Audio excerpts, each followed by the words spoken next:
Beh, la scelta di aprire in Fais è perché io sono originaria di qua, i miei genitori sono nati qua a Fais e dopo sì, quando è morto mio papà, mia mamma c'è ancora,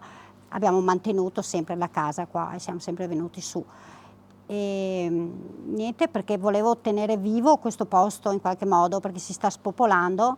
la gente, quelli più anziani sono morti, quelli più giovani sono andati via per lavoro e quindi sì, si sta spopolando, insomma. Io spero che adesso che siamo quasi tutti vaccinati, che si possa andare avanti un po' più tranquilli, non che sia debellato il virus, però che appunto si possa fare.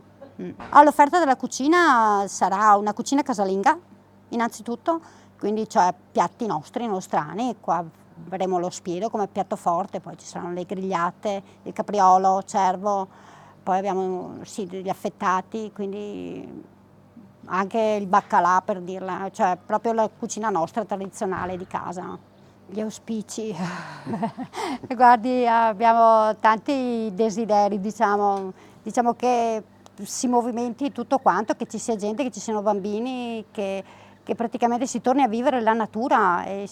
vivere in simbiosi con la natura anche, perché qua siamo in mezzo al verde, siamo in mezzo a castagni, siamo in mezzo a cervi, caprioli e di tutto, quindi che ci si avvicini un po' di più secondo me.